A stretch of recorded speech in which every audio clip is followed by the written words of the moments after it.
L'Assemblée va à présent entendre l'allocution de Son Excellence, Madame Gordana Silianovska-Davkova, présidente de la République de Macédoine du Nord. Je prie le protocole de bien vouloir accompagner Son Excellence, que j'invite à prendre la parole devant l'Assemblée.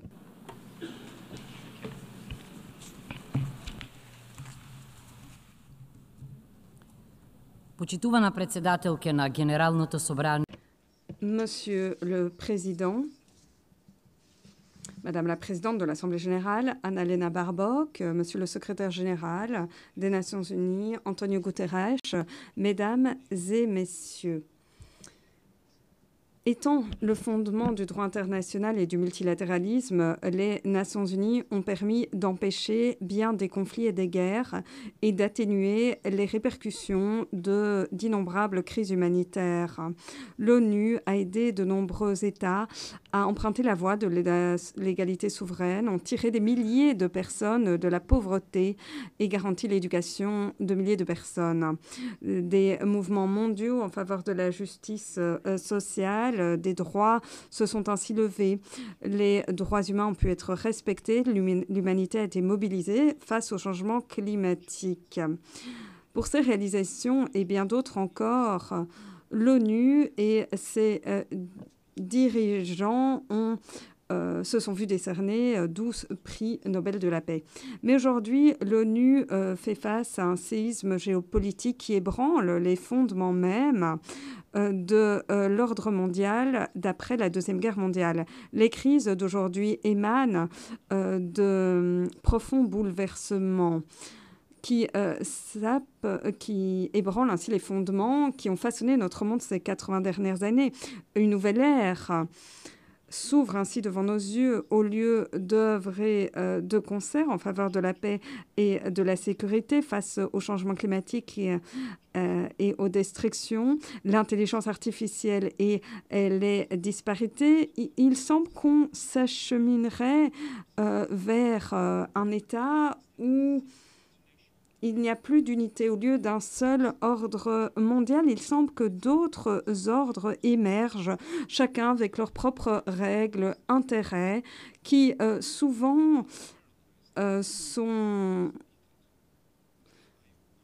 des ordres qui sont contradictoires les uns avec les autres. Et aujourd'hui, je me demande si l'ONU ne redevient pas un peu une société des nations. Au lieu de créer un sentiment d'avenir partagé, on constate une baisse de l'humanisme alors que le droit international n'est plus assez respecté, que la faim est utilisée comme arme de guerre et que les acteurs humanitaires sont pris pour cible.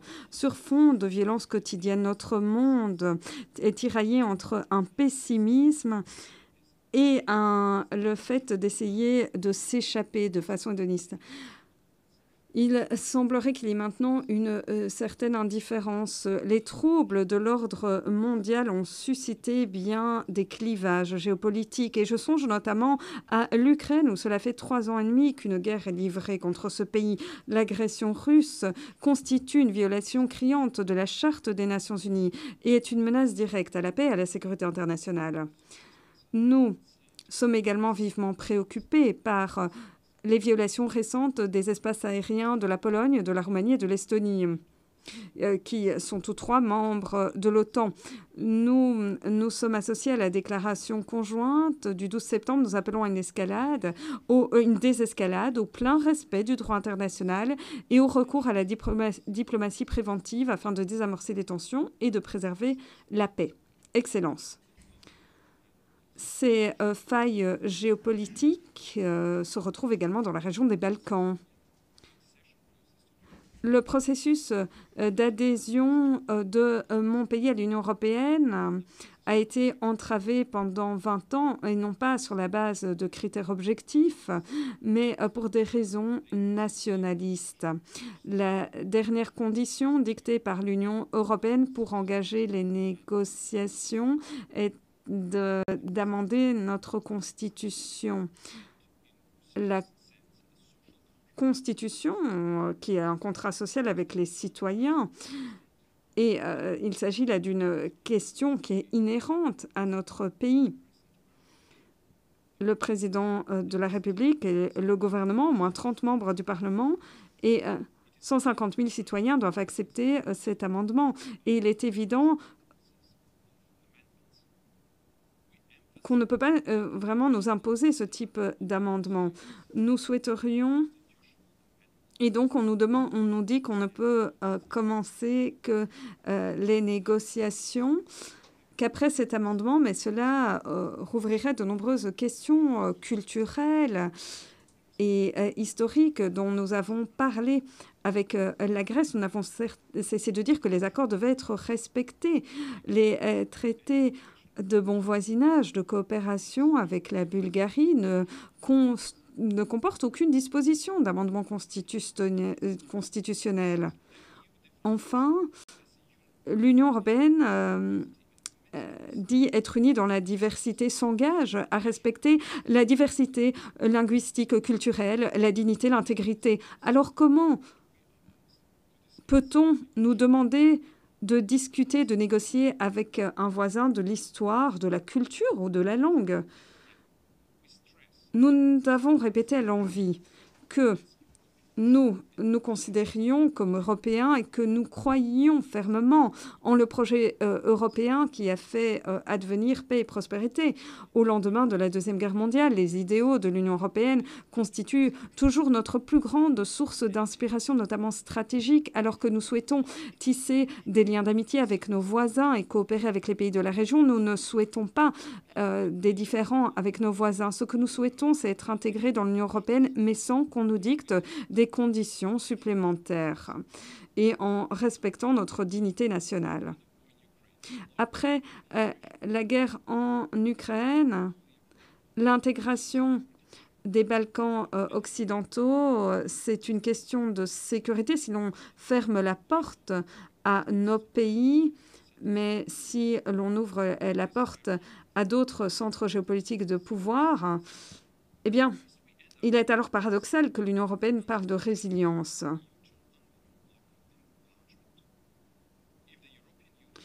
Si l'Union européenne souhaite être une union géopolitique, elle ne devrait pas laisser de côté les pays des Balkans occidentaux dans un vide géopolitique. Comme la présidente de la Commission européenne l'a dit, l'Union européenne doit trouver un consensus le plus rapidement pour pouvoir réunifier l'Europe et avoir un poids plus important sur la scène géopolitique. Mesdames et messieurs, je me dois enfin d'évoquer une des régions les plus instables sur le plan géopolitique, le Moyen-Orient et Gaza. Le Moyen-Orient a une tradition millénaire de coexistence. L'histoire nous montre que lorsque la diversité est respectée, elle peut être une source d'enrichissement. Mais l'histoire nous indique également que les violences, quelles que soient leurs origines, accentuent les dissensions, prolongent les souffrances humaines et éloignent les parties de solutions justes et globales. Nous sommes convaincus qu'une paix pérenne ne pourra régner au Moyen-Orient que grâce au dialogue et à la diplomatie, conformément au droit international. Le caractère immuable de la vie humaine et de la dignité a été respecté même en temps de guerre, conformément au droit international humanitaire. Et dans cet état d'esprit, nous réaffirmons notre appui en faveur des efforts internationaux visant à garantir la désescalade, à forger un dialogue inclusif et à engager des négociations directes. Mesdames et messieurs, tous ces clivages et ces tensions géopolitiques nous démontrent ce qui suit. Sans les institutions multilatérales, leurs procédures, sans le droit international qui restreignent les puissants et aident les plus faibles, l'on ne pourra faire advenir un ordre mondial. Si l'on tolère des violations de résolutions de l'Assemblée générale, alors on permet à d'autres de le faire. Lorsque les avis de la CIJ sont ignorés, les résolutions ne sont plus appliquées ou lorsque le processus de paix au Moyen-Orient fait l'objet d'une obstruction au Conseil de sécurité. Certains disent qu'il faudrait éviter les traités, les accords internationaux qui sont un fardeau trop lourd et qu'il faudrait plutôt se replier sur les alliances régionales.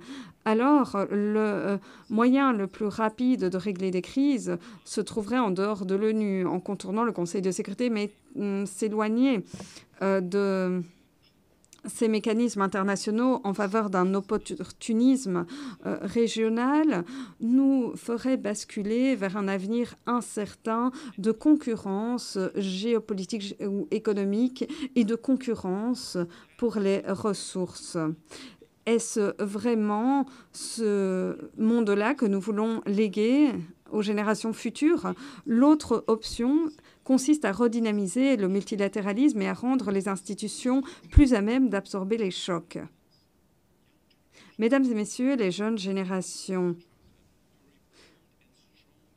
ont le droit d'avoir accès à une organisation des Nations Unies plus forte qui leur des réformes qui permettraient de vivre en harmonie avec les peuples et la nature. Ces réformes doivent être profondes pour garantir une plus grande participation, harmoniser les différentes valeurs et les mécanismes, prendre en compte les intérêts des pays et les intérêts mondiaux et avoir des institutions qui fonctionneraient bien. La réforme de l'ONU doit être vue comme une occasion de renouveler l'ordre mondial fondé sur des règles. Et devrait venir défier les privilèges de certains États membres. Mais quel est l'intérêt d'être un membre privilégié d'une organisation qui est aujourd'hui en déclin, en marginalisée? Pour que l'ONU soit plus forte, le Conseil de sécurité doit être remanié pour être plus inclusif, responsable et plus à même de maintenir la paix et la sécurité internationale. L'Assemblée générale doit être un organe délibérant, prenant des décisions au lieu d'un club de conversation.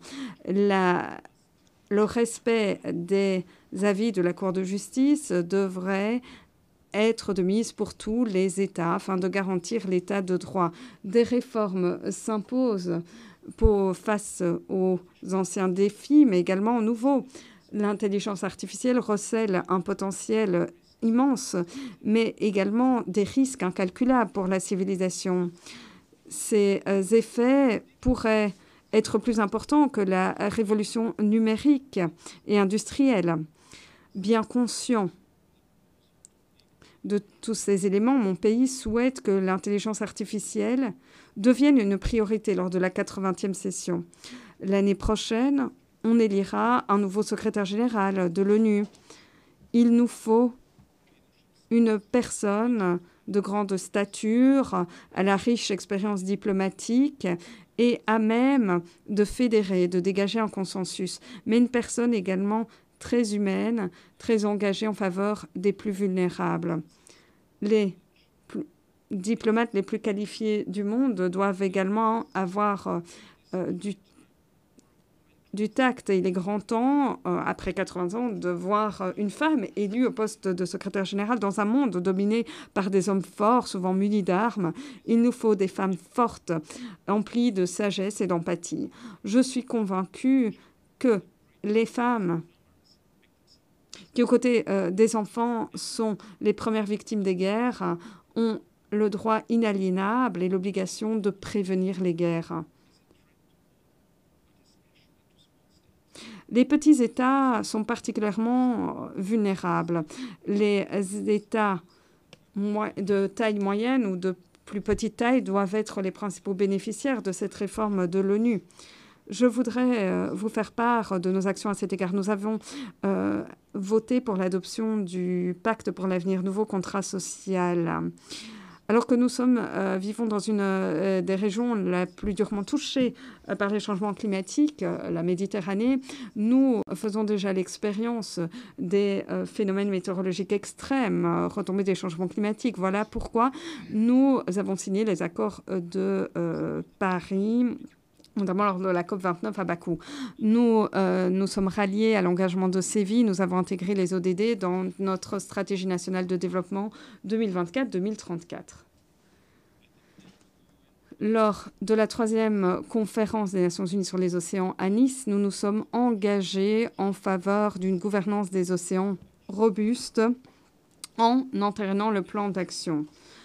Nous nous efforçons de garantir des postes de direction aux femmes et de mettre en œuvre les programmes paix. Femmes, paix et sécurité. Nous avons signé un accord cadre de l'ONU pour garantir un développement social inclusif, des économies et un travail décent, une économie verte, l'état de droit et la bonne gouvernance. Mesdames et messieurs, nous sommes aujourd'hui mis à rude épreuve. Soit nous garantirons un ordre mondial fondé sur des principes visionnaires, soit nous nous dirigeons vers une catastrophe aux proportions inédites pour l'humanité. Dag Hammarskjöld nous avait dit que les Nations Unies n'avaient pas été créées afin de nous envoyer au paradis, mais plutôt afin de nous préserver de l'enfer. Nous devons donc reconnaître que l'ONU est une organisation imparfaite, mais incontournable pour nous acheminer vers un ordre mondial plus juste, plus sûr. Donnons donc la chance à l'ONU de remplir sa mission. Merci.